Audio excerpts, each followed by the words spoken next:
Bismillahirrahmanirrahim.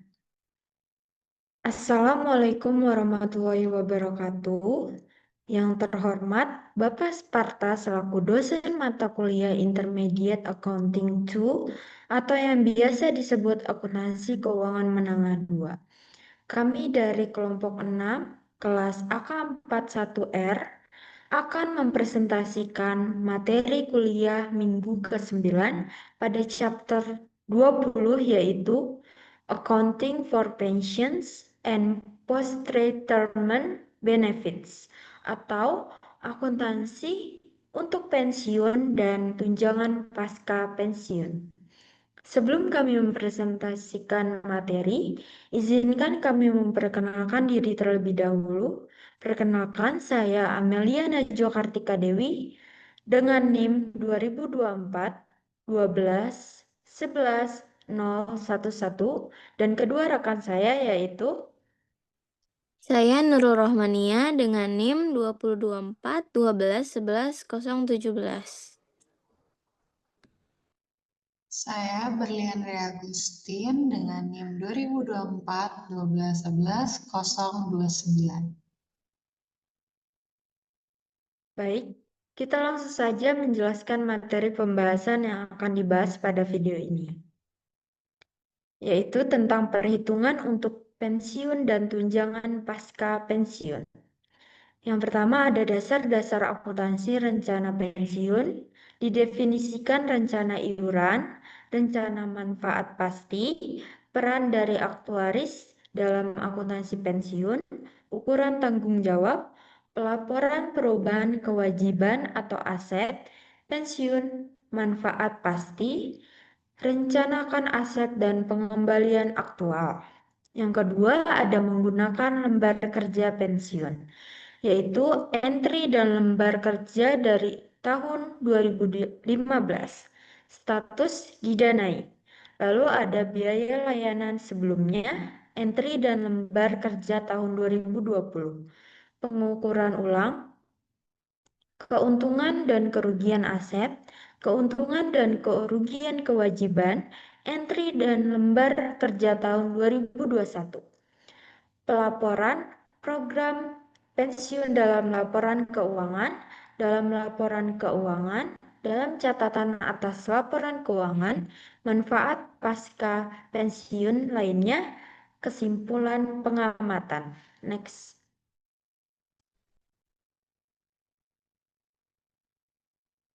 Untuk materi pertama akan dijelaskan oleh saya yaitu tentang akuntansi program pensiun.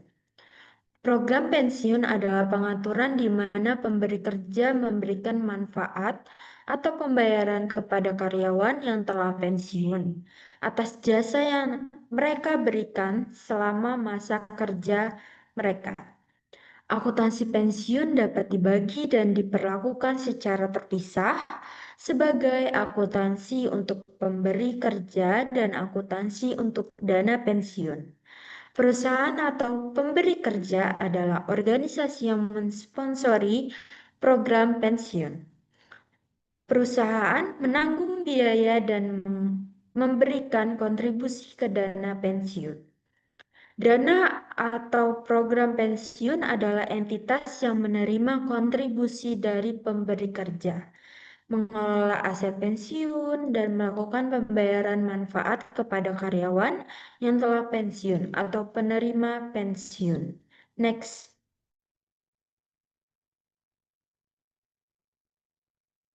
Di sini disajikan ilustrasi 20.1 yang menunjukkan 3 entitas yang terlibat dalam program pensiun dan menunjukkan aliran kas di antara mereka. Suatu program pensiun didanai ketika pemberi kerja melakukan pembayaran kepada lembaga pendanaan. Lembaga tersebut mengumpulkan aset dana pensiun dan melakukan pembayaran kepada penerima manfaat sesuai dengan jatuh tempo pembayaran. Next.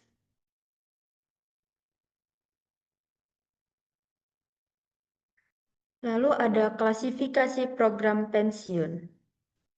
Beberapa program pensiun bersifat kontributif. Dalam program ini, karyawan menanggung sebagian biaya dari manfaat yang ditetapkan atau secara sukarela melakukan pembayaran untuk meningkatkan manfaat mereka. Program lain bersifat non-kontributif. Dalam program ini, pemberi kerja menanggung seluruh biaya. Lalu di beberapa negara, perusahaan merancang program pensiun mereka sedemikian rupa sehingga dapat memanfaatkan keuntungan pajak penghasilan tertentu. Program yang menawarkan keuntungan pajak sering disebut sebagai program pensiun yang memenuhi syarat. Program ini memungkinkan pengurangan kontribusi pemberi kerja ke dana pensiun dan status bebas pajak atas penghasilan dari aset dana pensiun.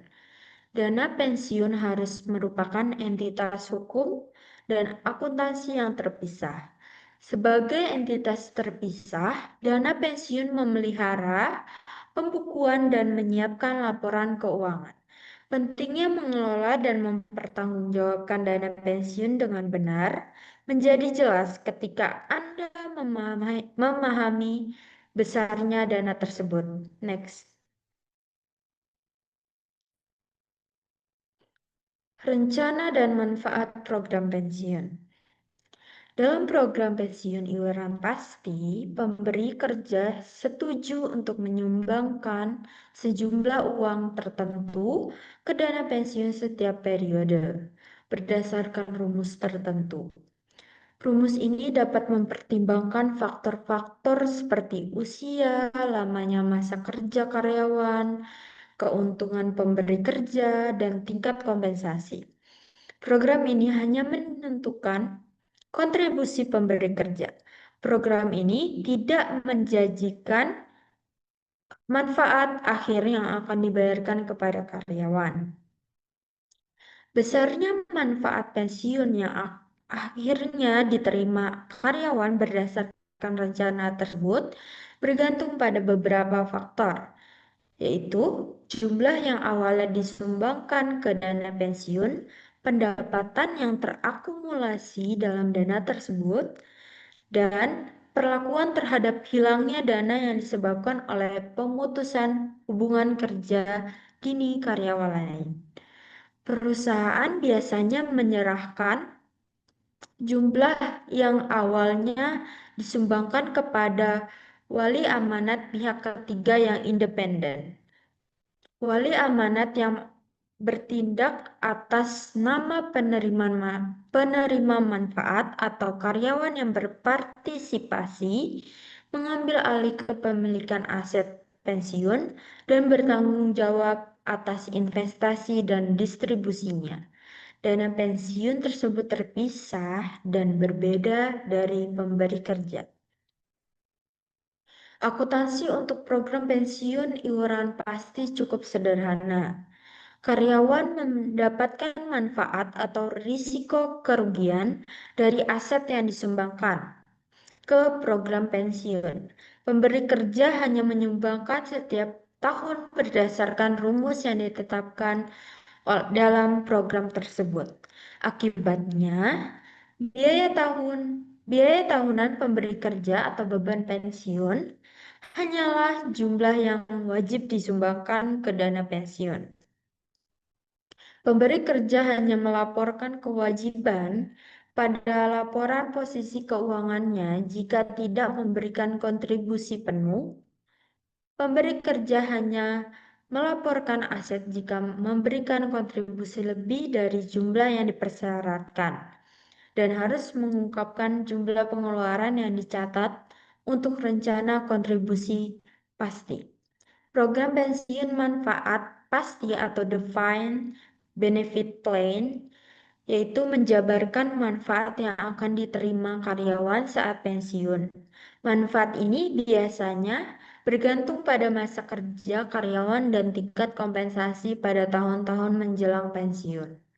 Untuk memenuhi komitmen manfaat pasti yang akan muncul saat pensiun, perusahaan harus menentukan berapa kontribusi yang harus dibayarkan saat ini atau perhitungan nilai waktu uang. Perusahaan dapat menggunakan berbagai pendekatan kontribusi yang berbeda, namun metode pendanaan harus menyediakan cukup uang saat pensiun untuk memenuhi manfaat yang ditentukan oleh rencana tersebut. Para karyawan adalah penerima manfaat dari dana pensiun iuran pasti atau defined contribution trust. Tetapi pemberi kerja adalah penerima manfaat dari dana pensiun manfaat pasti atau defined benefit trust. Dalam rencana manfaat pasti, tujuan utama dana pensiun adalah untuk melindungi dan menginvestasikan aset sehingga cukup untuk membayar kewajiban pemberi kerja kepada karyawan. Secara formal, dana pensiun merupakan entitas terpisah, namun pada kenyataannya aset dan kewajiban dana pensiun menjadi milik pemberi kerja. Artinya, selama rencana tersebut berlanjut, pemberi kerja bertanggung jawab atas pembayaran manfaat pasti, tanpa memperhatikan apa yang terjadi di dalam dana pensiun. Pemberi kerja harus menutupi kekurangan apapun dalam aset yang terkumpul yang dipegang oleh dana pensiun. Di sisi lain, pemberi kerja dapat mengambil kembali kelebihan yang terkumpul dalam dana pensiun, baik melalui pengurangan dan pendanaan di masa mendatang atau melalui pengembalian dana. Karena program pensiun manfaat pasti menetapkan manfaat berdasarkan variabel masa depan yang tidak pasti, perusahaan harus menetapkan pola pendanaan yang tepat untuk memastikan ketersediaan dana pada saat pensiun agar dapat memberikan manfaat yang dijanjikan. Tingkat pendanaan ini bergantung pada sejumlah faktor seperti pergantian karyawan, angka kematian, lamanya masa kerja karyawan, tingkat kompensasi, dan pendapatan bunga. Pihak pemberi kerja menghadapi risiko dengan program pensiun manfaat pasti karena harus memberikan kontribusi yang cukup untuk memenuhi biaya manfaat yang ditetapkan dalam program tersebut. Beban yang diakui setiap periode tidak selalu sama dengan kontribusi tunai. Demikian pula, kewajiban tersebut kontroversial karena pengukuran dan pengakuannya berkaitan dengan variabel masa depan yang tidak diketahui. Dengan demikian, masalah akuntansi yang terkait dengan jenis program ini kompleks. Next.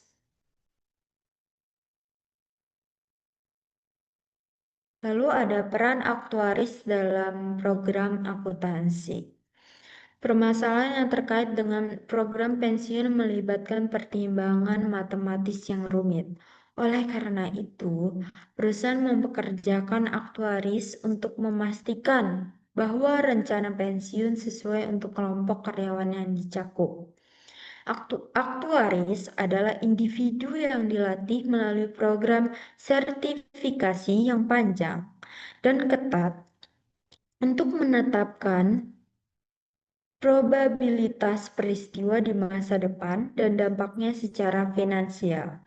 Industri asuransi mempekerjakan aktuaris untuk menilai risiko dan memberikan nasihat tentang penetapan premi dan aspek lain dari polis asuransi.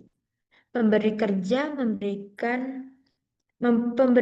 sangat bergantung pada aktuaris untuk membantu mengembangkan, menerapkan, dan mendanai dana pensiun.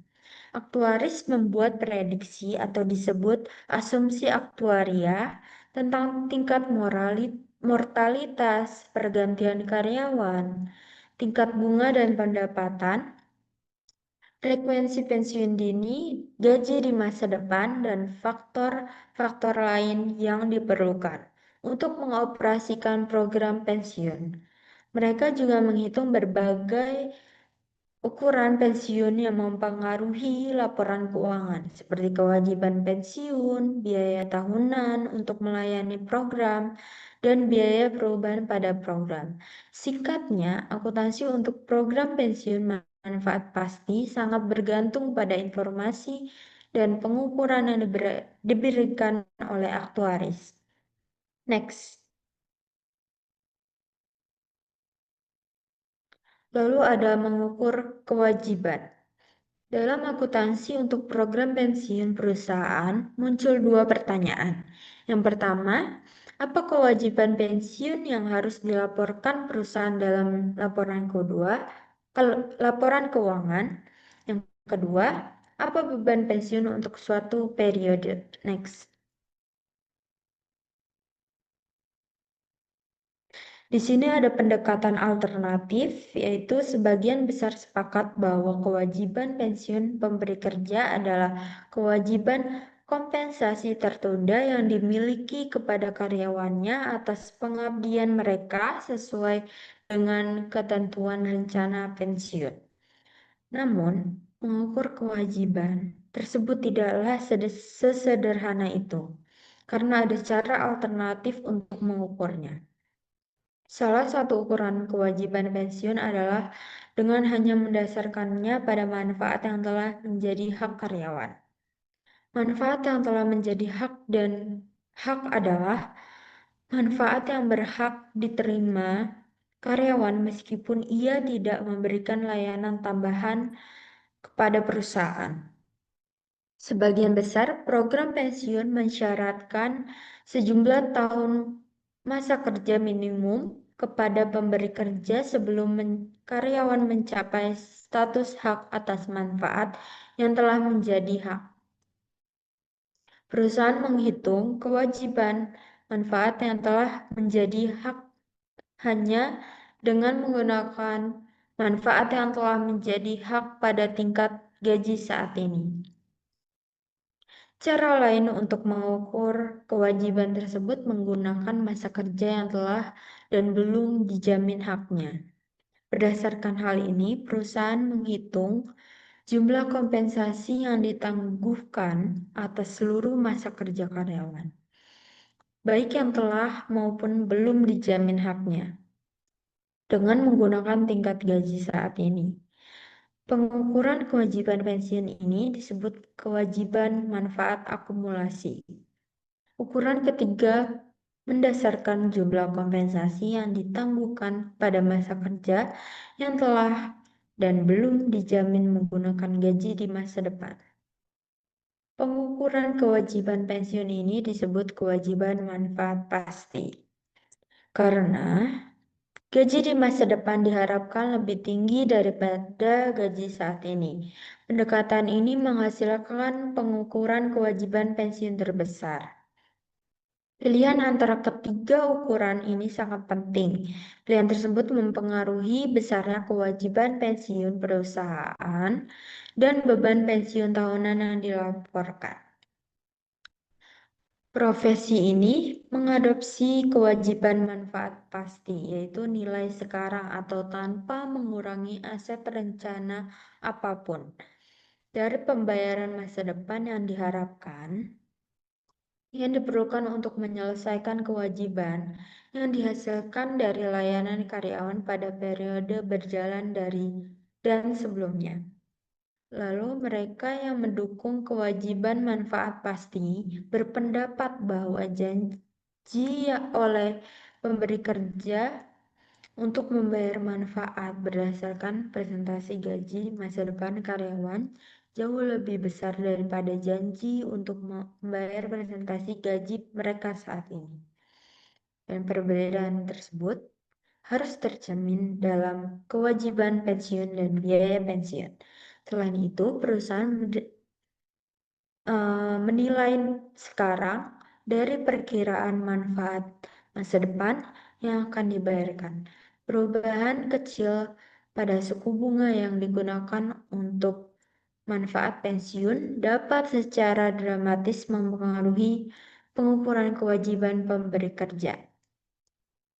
Aturan akuntansi mengharuskan bahwa Pada setiap tanggal pengukuran, perusahaan harus menentukan tingkat diskonto yang tepat untuk digunakan mengukur kewajiban pensiun berdasarkan tingkat bunga saat ini. Next.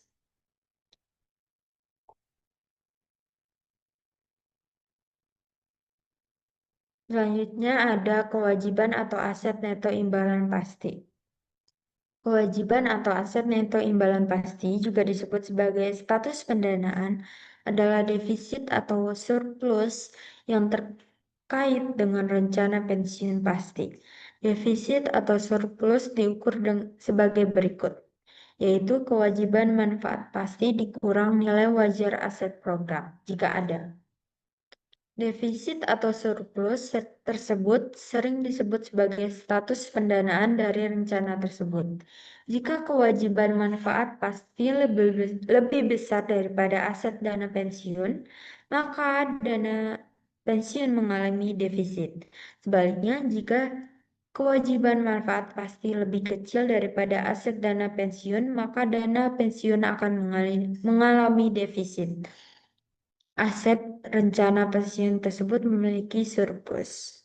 Ilustrasi 20.4 menunjukkan hubungan ini, yaitu kewajiban atau aset neto imbalan pasti sering disebut sebagai kewajiban pensiun atau aset pensiun dalam laporan posisi keuangan. Lalu, sebagai pihak meyakini bahwa perusahaan harus melaporkan secara terpisah kewajiban manfaat pasti dan aset rencana pensiun pada laporan posisi keuangan.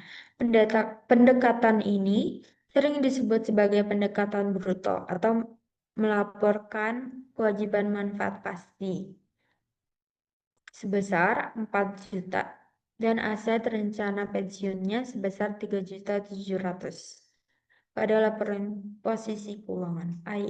IASB tidak setuju dan menyatakan bahwa saling mengimbangi jumlah tersebut sesuai dengan standarnya mengenai kapan aset dan kewajiban harus dinetralkan. Next.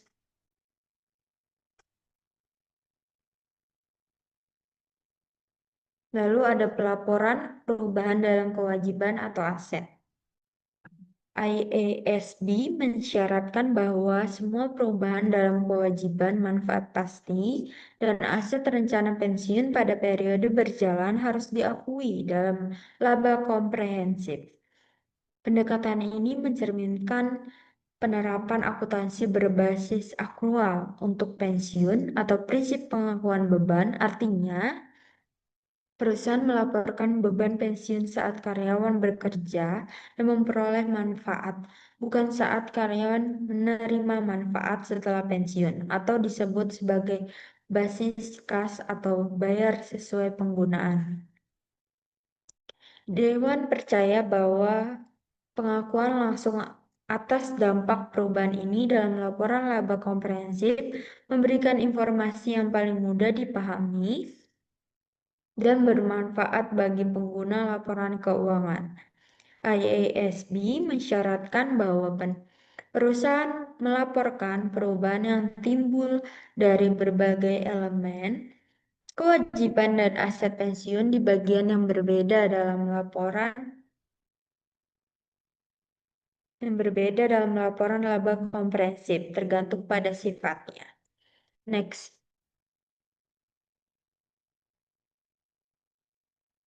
Lalu ada ilustrasi 20.5 yang menunjukkan komponen-komponen perubahan kewajiban atau aset pensiun dan penempatannya pada laporan laba rugi komprehensif. Seperti yang ditunjukkan pada ilustrasi 20.5, yaitu biaya jasa dan bunga bersih dilaporkan dalam laba bersih. Lalu akan membahas penentuan masing-masing komponen ini di bagian selanjutnya. Next.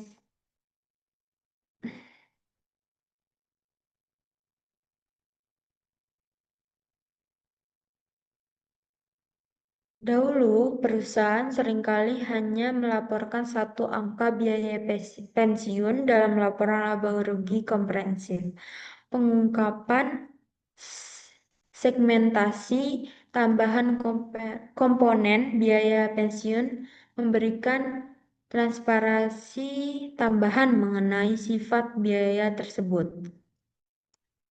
Ketiga komponen tersebut adalah sebagai berikut. Yang pertama ada biaya layanan, yaitu dapat berupa biaya jasa saat ini atau biaya jasa masa lalu, yaitu peningkatan nilai sekarang dari kewajiban manfaat pasti akibat jasa karyawan pada periode berjalan.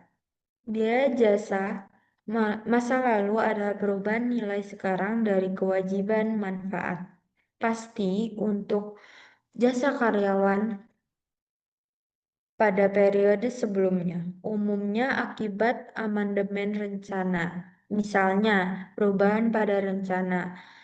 Lalu komponen ini dilaporkan dalam laporan laba rugi komprehensif pada bagian operasi laporan dan mempengaruhi laba bersih. Perusahaan harus mempertimbangkan masa datang dalam mengukur kewajiban kini dan beban pensiun periodik. Next.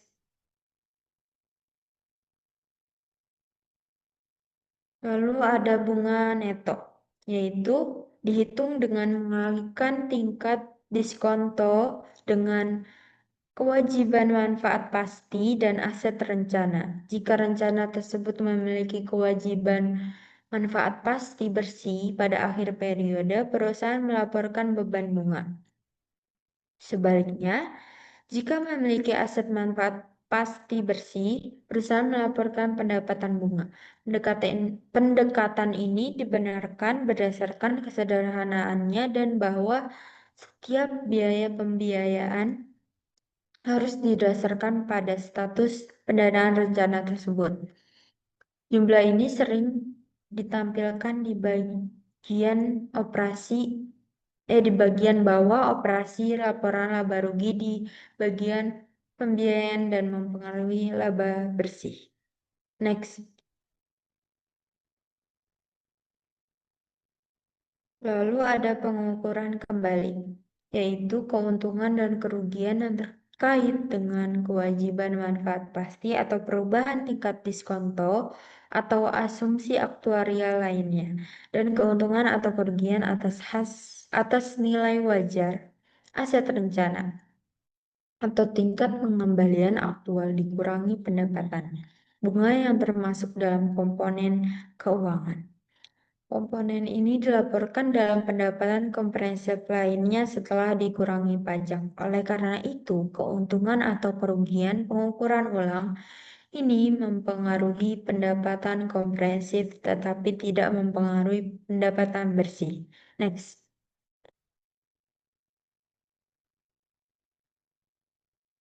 Lalu ada aset program pensiun dan imbalan aktual. Aset program pensiun biasanya berupa investasi dalam saham, obligasi, sekuritas lainnya, dan properti yang dimiliki perusahaan untuk memperoleh tingkat pengembalian yang wajar. Aset dana pensiun dilaporkan pada nilai wajar. Perusahaan umumnya menyimpan aset ini dalam entitas hukum terpisah atau dana pensiun yang hanya ada untuk mengelola program tunjangan karyawan. Oleh karena itu, aset yang dipegang oleh dana pensiun ini tidak tersedia bagi kreditor, perusahaan sendiri, atau bahkan dalam masa kebangkrutan. Kontribusi pemberi kerja dan pengembalian aktual atas aset dana pensiun meningkatkan aset dana pensiun. Pengembalian aktual atas aset dana pensiun adalah peningkatan aset dana pensiun yang berasal dari bunga, dividen, dan perubahan yang terrealisasi dan tidak terrealisasi dalam nilai wajar program. Next.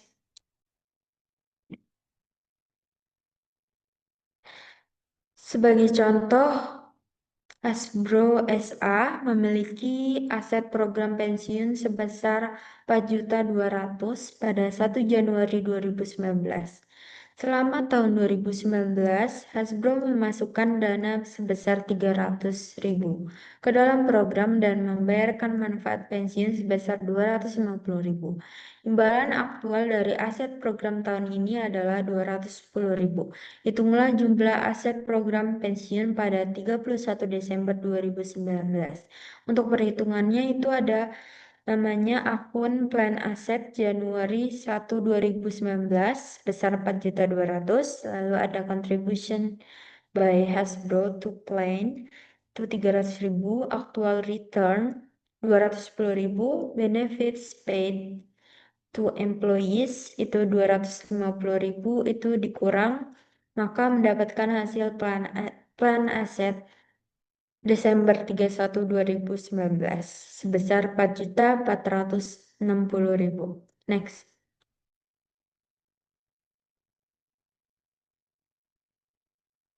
Masih soal yang sama, namun pertanyaan berbeda, yaitu beberapa perusahaan menghitung imbalan aktual sebagai berikut. Maka perhitungannya ada plan aset, yaitu plan aset Januari 1 2019 sebesar 4.200.000, lalu plan aset Januari 1 2019 dikurangi 4.200.000, lalu ada increase in fair value of plan assets sebesar 260.000, lalu ada deduct contributions to plan 300.000 dan add benefit payments to employees sebesar 250, lalu dikurang hasilnya itu untuk actual return 260 dikurang 50.000 hasilnya 210. Untuk selanjutnya akan dijelaskan oleh rekan saya Nurul.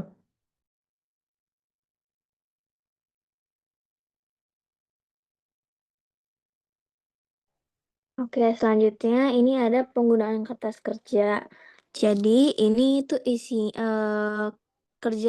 kertas kerja ini sangat penting karena membantu kita untuk menyeimbangkan dua hal. Di sini ada dua.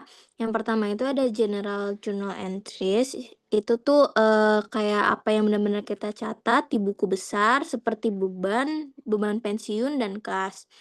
Nah, yang ada di sebelah kanan itu ada memo record, yaitu catatan di balik layar untuk memantau saldo kewajiban atau DBO dan aset pensiun perusahaan yang tidak muncul langsung di jurnal formal. Next.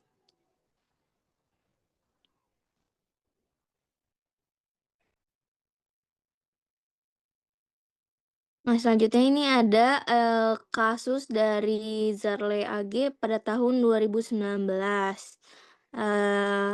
Ini dia ada aset program pensiunnya di 1 Januari 2019 sebesar 100.000 euro.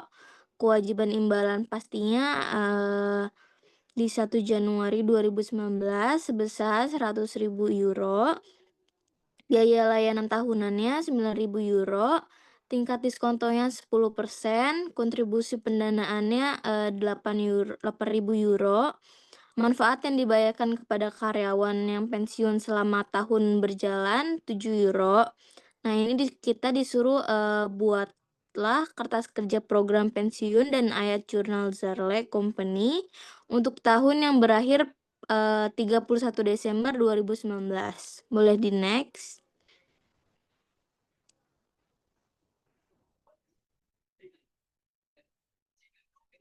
Jadi sesuai soal yang tadi, kan di awal tahun itu saldo aset dan kewajibannya perusahaan sama-sama 100.000 euro. Jadi sehingga posisi awal balance-nya itu 0.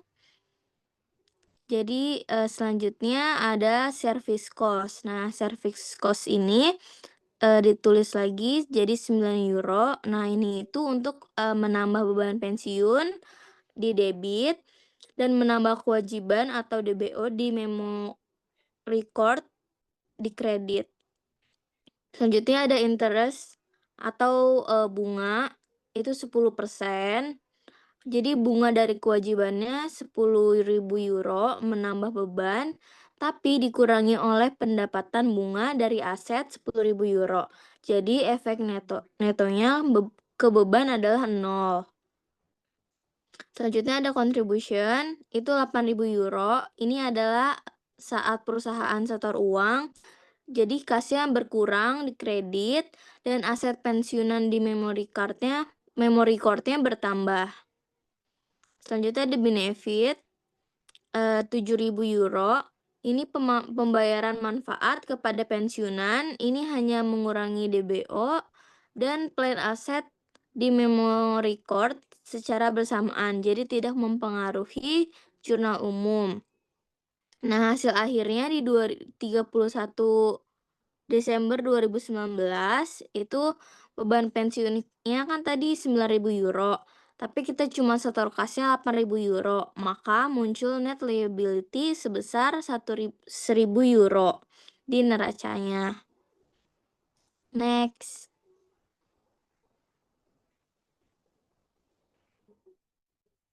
Nah, selanjutnya lalu apa yang terjadi jika perusahaan itu mengubah aturan manfaat pensiunnya? Nah, ini itu disebut dengan past service cost. Jadi amandemen ini bisa berupa pengenalan program baru atau perubahan nilai manfaat.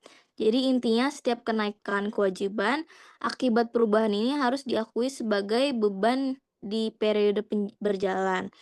Nah, selanjutnya ini ada kasus Zarle pada tahun 2020. Nah, ini ada Zarle melakukan amandemen program pensiun untuk memberikan manfaat layanan masa lalu kepada para karyawan dengan nilai kini sebesar 81.600 euro.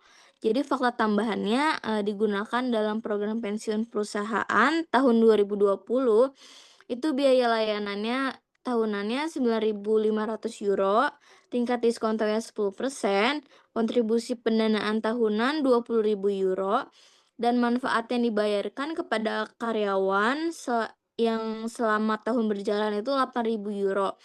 Nah, kita disuruh buat kertas kerja dan jurnal pencatatan program pensiun Zarle Company untuk tahun yang berakhir 31 Desember 2020. Boleh di next.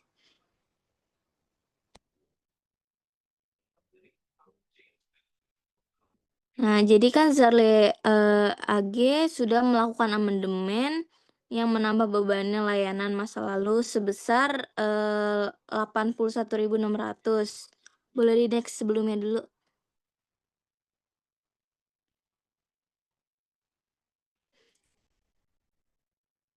Sebelumnya, maaf.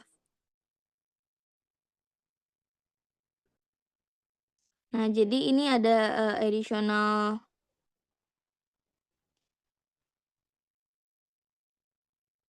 maaf, slide yang terakhir.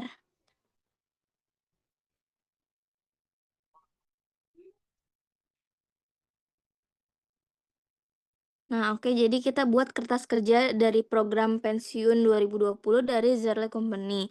Nah, jadi di sini di additional PSG-nya ada 81.600 euro.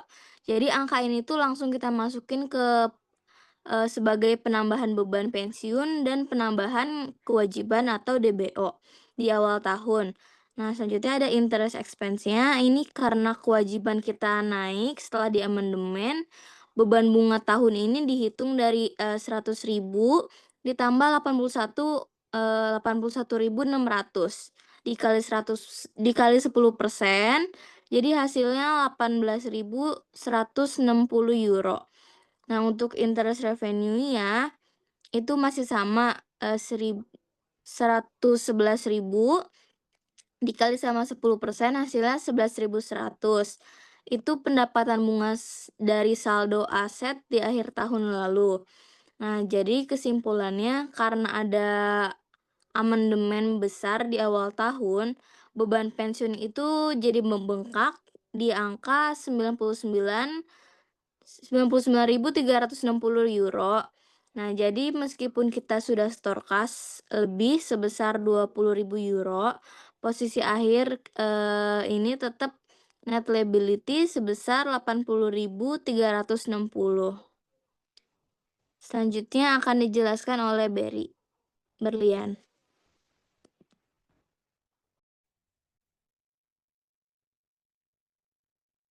Baik, selanjutnya saya akan menjelaskan tentang jurnal dan kertas kerja tahun 2021. Di sini ada contoh fakta berikut ini digunakan pada Sherlock Company untuk program pensiunnya di tahun 2021, di mana biaya layanan tahunnya itu sebesar 13.000 euro dan tingkat diskontonya itu 10%, imbalan aktual atas aset program pensiunnya sebesar 12.000, kontribusi pendanaan tahunannya 24.000, manfaat yang dibayarkan kepada karyawan yang pensiun dalam setahun berjalan sebesar 10.500, dan yang terakhir itu ada perubahan dalam asumsi aktuaris yang dilakukan pada akhir tahun terhadap kewajiban imbalan pasti sebesar 265.000. Di sini diminta buatlah kertas kerja pada kertas kerja pensiun dan ayat jurnal pencatatan Sherlock Company untuk tahun yang berakhir pada 31 Desember 2021.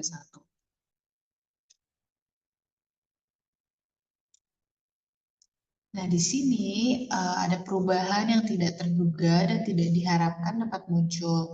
Yang pertama itu ada perubahan besar dan tiba-tiba dalam nilai kini aset program pensiun dan perubahan asumsi pada aktuaris yang dapat mempengaruhi jumlah kewajiban imbalan pasti. Di sini keuntungan atau kerugian yang terjadi dilaporkan dalam other comprehensive income, di mana keuntungan atau kerugian aset itu menjadi perbedaan antara imbalan aktual dan pendapatan bunga yang dihitung dalam menentukan bunga neto. Nah, selanjutnya ini adalah jurnal dan kertas kerja pada tahun 2021. Di sini kita masukin dulu template-nya. Di sini ada general journal entries dan di sebelahnya ada memo record. Di sini kita masukin itemnya satu persatu dan kita masukin annual pension expense-nya. Yang pertama itu ada service cost-nya sebesar 13.000, interest expense-nya itu 21.446. Itu dihasilin dari obligasinya dikali dengan 10%. Jadi 214.460.000 dikali dengan 10% hasilnya 21.446.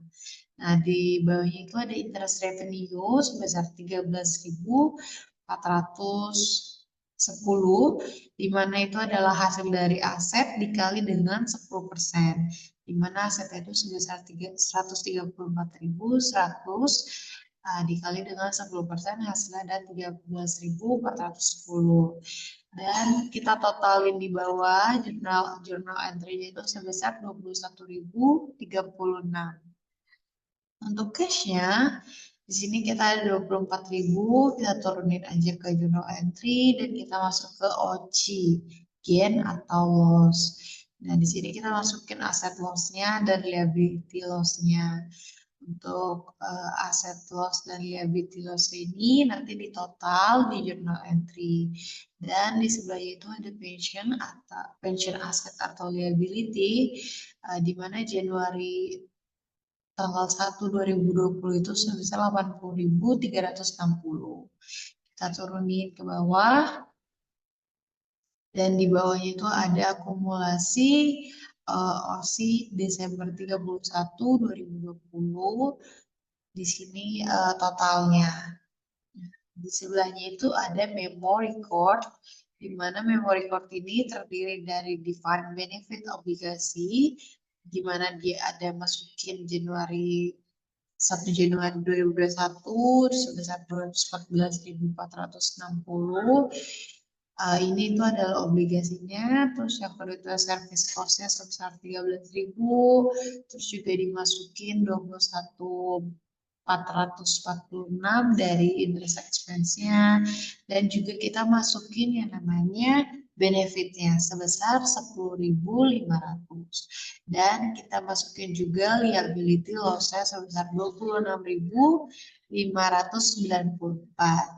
Dan di sebelahnya kita masukin juga nih plan asetnya. Yang pertama itu ada 134.100 itu asetnya. Terus kita juga masukin interest revenue-nya sama 13.410 sama seperti di annual pension expense. Dan kita juga masukin 10.500 terus di benefit, dan kita masukin juga di asset loss sebesar 1.410. Setelah itu kita total ke bawah semuanya, barulah dapat kita akumulasi, dapatlah Desember akhir 2021. Next.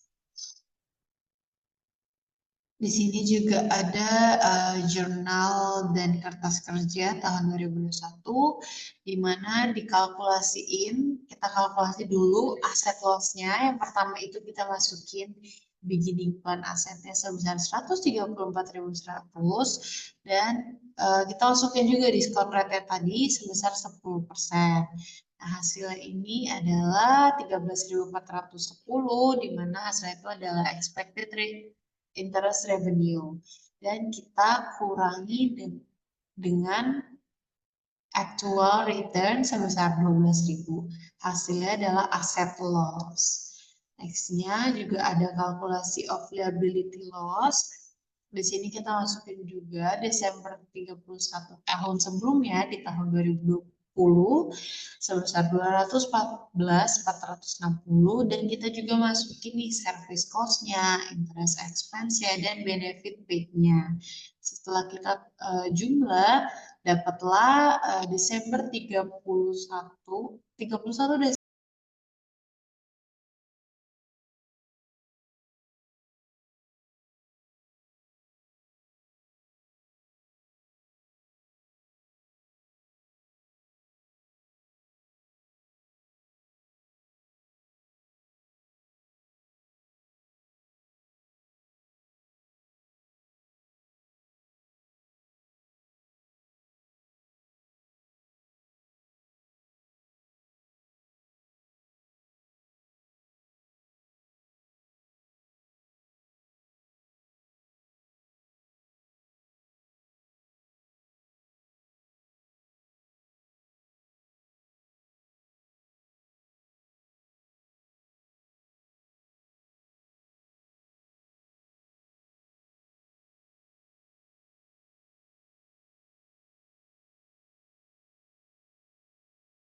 Satu, dua, tiga.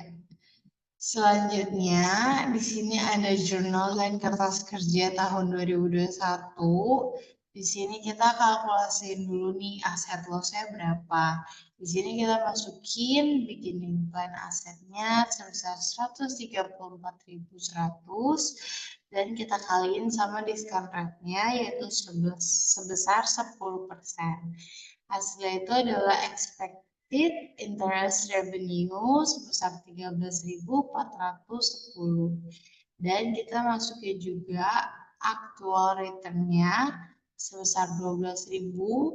Jadi total aset loss-nya itu sebesar 1.410.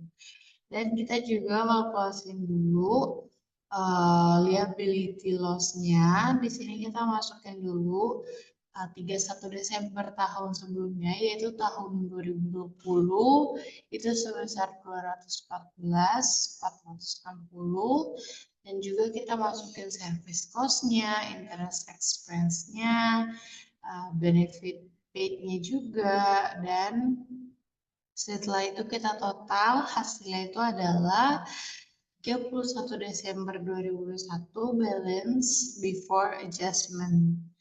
Setelah itu kita masukin 31 Desember 2021-nya itu balance as determined by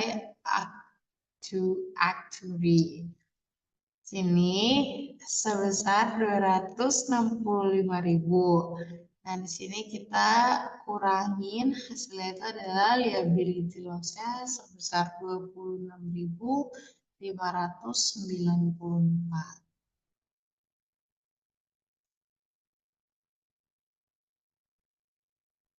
Nah, di sini ada remeasurements. Yang pertama itu ada service cost-nya, di mana service cost-nya ini itu berfungsi untuk menambah beban pensiun dan juga menambah kewajiban. Jurnalnya itu biasanya ada pension expense di debit dan juga DBO-nya di kredit. Yang kedua juga ada interest cost, di mana itu adalah bunga atas kewajiban pensiun. Biasanya jurnalnya ini adalah pension expense di debit dan juga DBO-nya di kredit.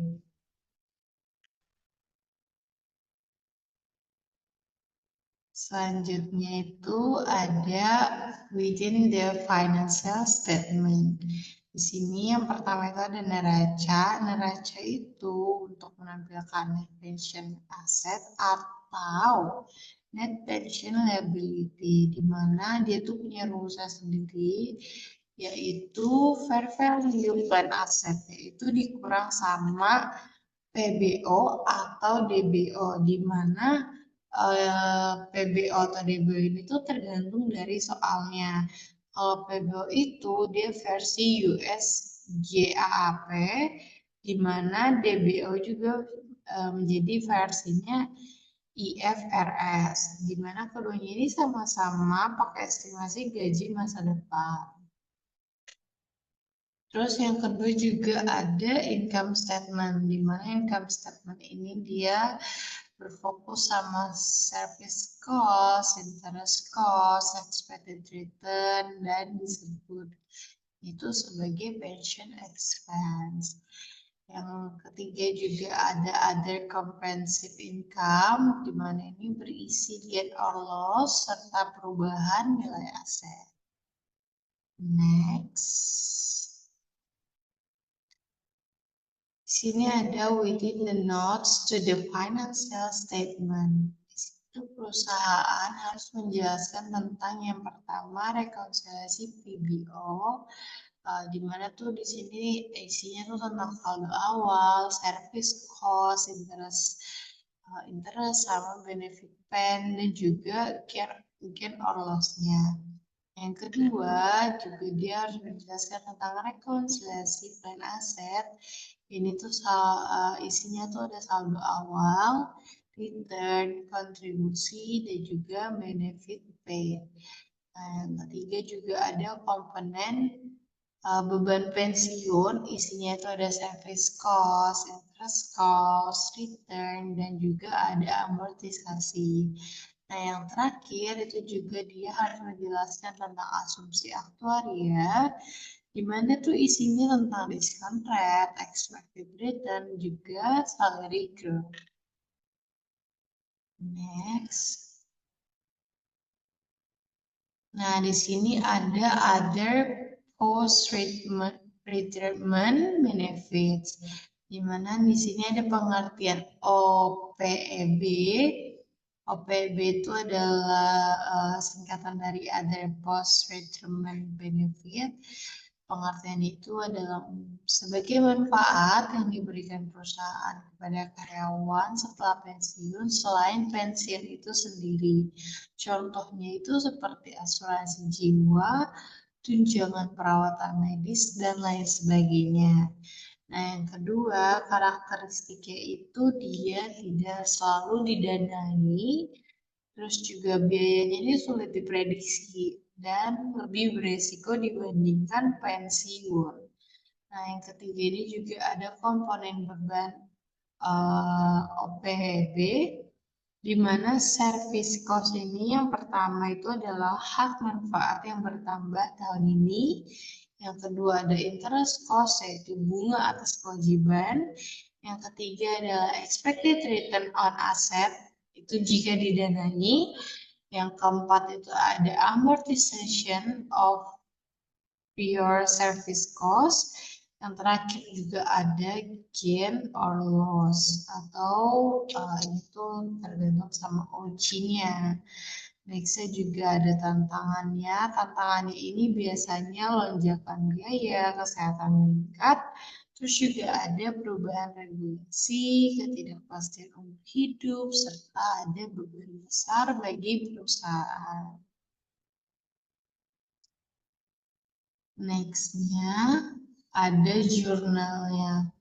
Nah, untuk jurnalnya itu sendiri berbeda-beda. Yang pertama itu kalau dia mencatat beban OPEB, di mana debitnya itu adalah OPEB expense dan di kreditnya adalah OPEB liability. Tapi jika dia ingin menjurnal pembayaran manfaat, di debitnya itu ada OPEB liability dan di kreditnya itu ada cash. Nah, kalau dia mau menjurnal remeasurement itu dia di debit atau di kreditnya itu ada OC. Ini tinggal dibalik, jadi ini tuh tergantung soal. Kalau misalkan dia di debitnya itu ada OC, berarti di kreditnya ada OPEB liability, dan kalau misalkan soalnya itu kebalikannya, itu tinggal dibalik aja jurnalnya. Next. Nah, di sini ada concluding observation. Yang pertama itu ada kompleksitas akuntansi, pensiun, dan OPEB, di mana ini tuh tidak berbasis cash atau cash basis, dan dia juga menggunakan estimasi aktuaria, serta dia melibatkan banyak asumsi. Nah, faktor-faktor pentingnya ini yang pertama ada diskon rate. Semakin tinggi diskon rate-nya, maka kewajibannya itu lebih kecil, tapi semakin rendah diskon rate-nya, maka kewajibannya itu semakin membesar. Yang kedua juga ada expected return on asset. Di sini itu dia mempengaruhi beban pensiun dan juga bisa membuat labanya itu terlihat lebih stabil. Nah, nextnya juga ada salary growth. Ini tuh dia mempengaruhi PBO atau DBO. Dimana kalau kenaikannya kecil itu sangat berdampak besar. Nah, selanjutnya itu juga ada healthcare cost trend. Ini tuh untuk OPEB, di mana faktor ini tuh paling krusial. Biasanya naiknya itu setiap tahun. Oke, nextnya itu ada peran OC atau other comprehensive income, di mana perannya ini yang pertama bisa sebagai penyimpan gain or loss aktuaria, serta dia juga menghindari fluktuasi besar di laba rugi, di mana income statement itu menjadi lebih stabil dan OC juga jadi menampung volatilitas. Nah, yang kedua juga, yang selanjutnya juga ada dampak ke laporan keuangan. Dampak yang pertama itu mempengaruhi neraca, di mana neraca ini bisa menampilkan net liability atau aset. Yang kedua juga adalah merugi sebagai beban pensiun dan itu lebih terkendali. Yang ketiga ada OC itu sendiri, di mana menjadi fluktuasi nilai. Nah, selanjutnya itu ada pentingnya disclosure. Nah, investor ini harus melihat, yang pertama yang harus dilihat investor adalah catatan laporan keuangan. Ini sangat penting. Yang kedua juga ada asumsi aktuaria dan juga ada status pendanaan. Di mana karena angka ini itu di laporan utama itu tidak cukup menjelaskan resiko. Jadi investor harus melihat ini tuh lebih detail lagi.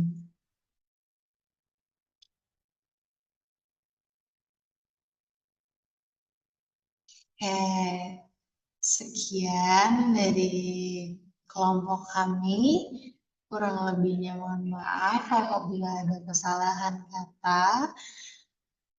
Assalamualaikum warahmatullahi wabarakatuh.